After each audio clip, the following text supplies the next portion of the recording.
weekend. We're going to be talking about Saturday and Sunday sales, and a part of that, we sold an item that I had listed for $1,200, y'all.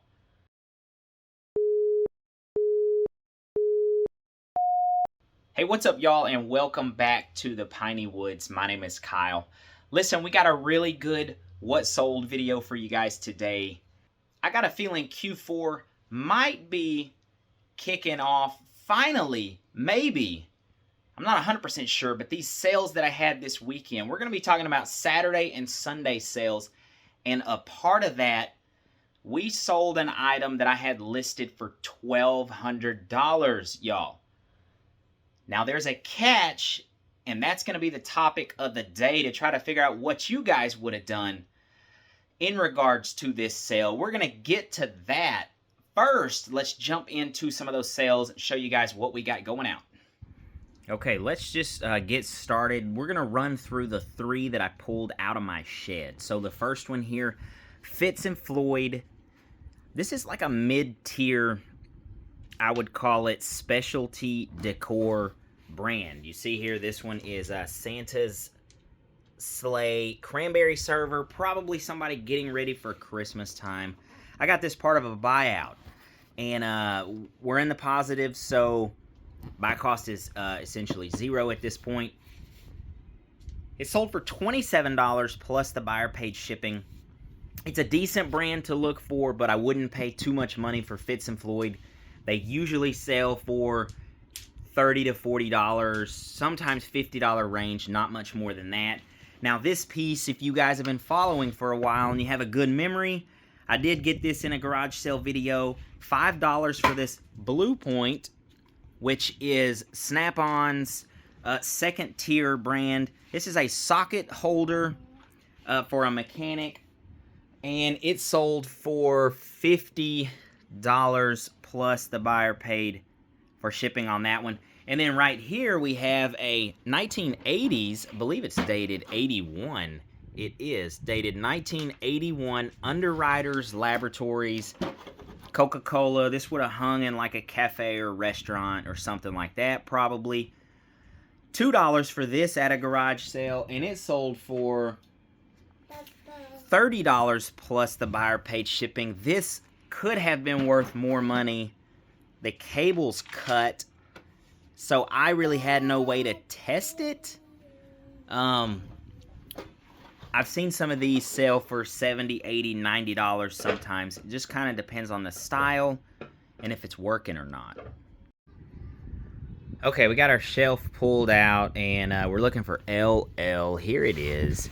And we sold some more of those. Hi, Bella. We sold some more of the Nike tights, white ones, and we sold another pair of black. Actually, okay, there's the black pair. Black and white Nike Pro tights. Now, just like in the last video, I don't do a lot of 50-cent, $20 clothing sales. I pay 50 cents each for all this Nike stuff, and they're gonna sell for like $20 plus shipping. I don't do that a ton. I don't sell a lot of cheap clothing. However, I will do it if I find 10 or 15 items that are the same like this, because you can make one listing and just change the color on it, and you can list all these in like 5 minutes. So that's what I did with these. And Nike Pro sells really fast. I knew these were going to be quick flips. We're almost out of them already, and it hasn't even been a week, I don't think. So this sort of stuff I will. I don't like go out looking for this though. Okay, next in FF. Oh, I'm so glad I sold this. Please just get this out of here. Perfect time as well.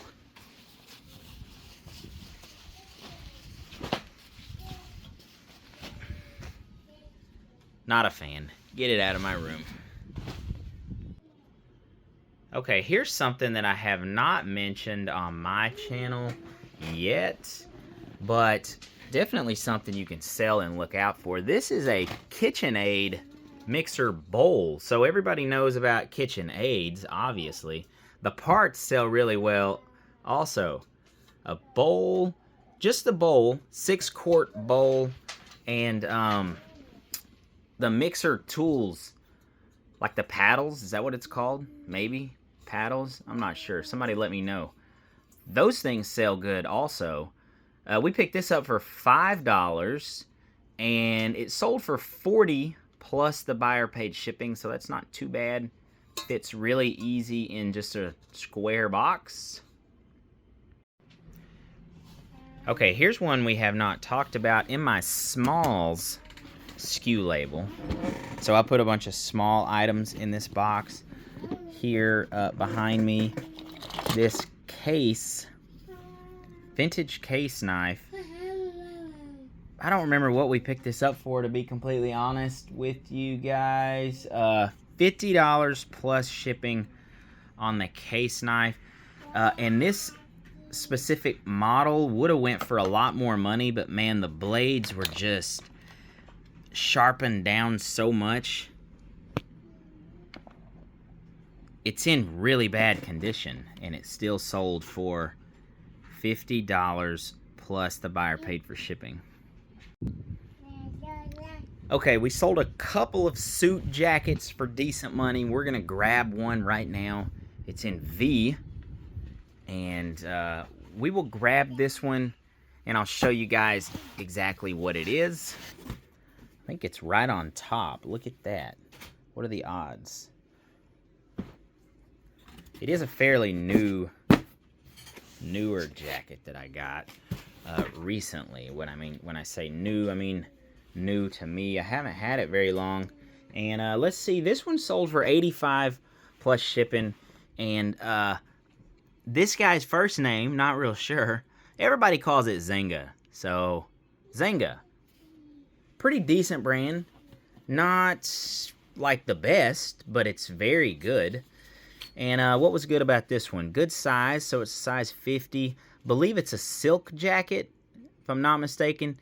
Yeah, 60% wool, 30% silk, 10% linen. So, wool, linen, and silk, good combination. Anything linen is usually pretty good, and silk also. Nice looking top.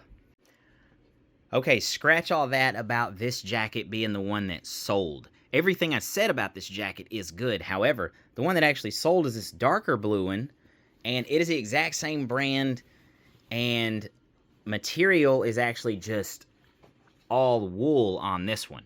Everything else about this is the same. It's a darker blue. It's always important to do product control. I went ahead and double checked to make sure that it was this lighter blue one that sold, and when I looked at the tag, it was actually the darker blue one. Price is all still the same. I think it was $85 plus the buyer paid shipping. And so still, a Zenga, still pretty decent sale. So if y'all have been following along for any amount of time, y'all are going to remember this item. I picked it up at an estate sale in the beautiful Azalea district of Tyler, Texas. And I actually had to go back and check my own video to see how much money I had tied up in these items. So that was actually pretty nice. Turns out I spent $132 on this item. And that's right, y'all. I had it listed for $1,200. And we did sell the item. The kicker is we took a best offer on it. And we're going to get into some very interesting part of that offer. So the guy sends me an $800 offer. Remember, $132 into it. I'm thinking that's still an amazing flip. Hey, if I could find $150 items and sell them for $800, I'd do that all day long. Okay, so I immediately accepted the offer. I didn't receive payment. As soon as that happened, I had a feeling the guy's not going to pay for the item. So, about 3 hours later, sure enough, the guy sends me a message and says, hey, I got the conversion rate wrong. My Canadian dollars are not as good as your American dollars or something. You know, I don't know what he actually said. Anyway, he said he couldn't afford the item. And I'm calling BS on his comment because he was an active eBay seller. He had 40 to 50 items on auction and over 200 items that he had sold this year alone. So he definitely knows his conversion rate. In addition to that, eBay does that for you. So was he trying to get a better deal? I don't know. Was he just trying to get out of the sale? I don't know. He asked me if I would cancel the sale. And here is where I want to know what you guys would do. Leave me a comment down below. Would you have just canceled the sale, or what would you have done? I'm going to tell you guys what I did. So he sends me the message and says that he cannot afford the $800 plus shipping to Canada. He would like to cancel the sale. I sent him a return message and said, listen, I'm willing to negotiate the price with you. What can you afford? Remember, I've only got $132 tied up in this item. He offered $800, so I'm thinking, hey, maybe I can come down a little bit, still make the sale. The guy responds, says he could do $400 on the item. So he's coming in now at half of what he claims to originally have been able to afford. $400 is still an okay sale. You're turning $132 into $400, minus fees and stuff. You're still going to make a couple $100 off of that. However, I sent him another message back and said, listen, I'll come down to $500 for you. We already agreed on $800. Now you're telling me you can't afford that. I'll come down to $500. Hopefully that'll help you out. $500 plus he's going to pay shipping. I said, if that doesn't work for you, I will let eBay take care of the cancellation. You'll have, 72 hours to make payment, and then eBay will cancel it, putting a dock on your account. That's essentially what I said. He accepted the terms of agreement. He said, okay, I could do the $500 plus shipping. So the good news is we still turned $132 pickup into a $500 sale. The bad news is we didn't get that $800 like we really wanted, but Q4, get the sales moving. I've had this item for a while sitting over here. I'm going to show you guys what it is. You might remember it if you've been watching. Let's take a look at it. Okay, now the item is actually over here on the shelf, sitting right here. Now the funny thing is, I thought that these were going to sell fairly quickly, so I did not take the time to put them in my SKU label. You guys, I have one box of comic books. I don't buy a ton of comics. I usually SKU all of my comics in this one box, and they're pretty easy to find. I thought that these were going to sell fairly quickly, and turns out I've had them for about 6 months. I did pick these up in an estate sale video, crazy estate sale haul over in the Azalea district of Tyler, Texas. Do y'all remember these if you've been following along? Gunsmoke Western comics. They're the old ones. The 10-cent comics. So they're all fairly old. A lot of them are bagged and boarded. We had 33 of these comics. There's also some like Johnny Lightning in here maybe. Most of them I think are Gun Show, Two Gun Kid. They're all Western related comics. Six Gun Heroes. Gunsmoke. So you guys remember me buying these if you've been following for a while. There was 33 of them, and we got them on 25% off day at that estate sale. They were really cool. I just had to pick them up. I don't buy a ton of comics. These are actually some of the oldest ones that I've ever seen. 10-cent comics. I don't ever see the 10-cent ones. I did pick them up, and this sale is what caused the situation to happen. Hey, if y'all made it this far in the video, because most of y'all didn't, I greatly appreciate, we greatly appreciate you guys watching the channel.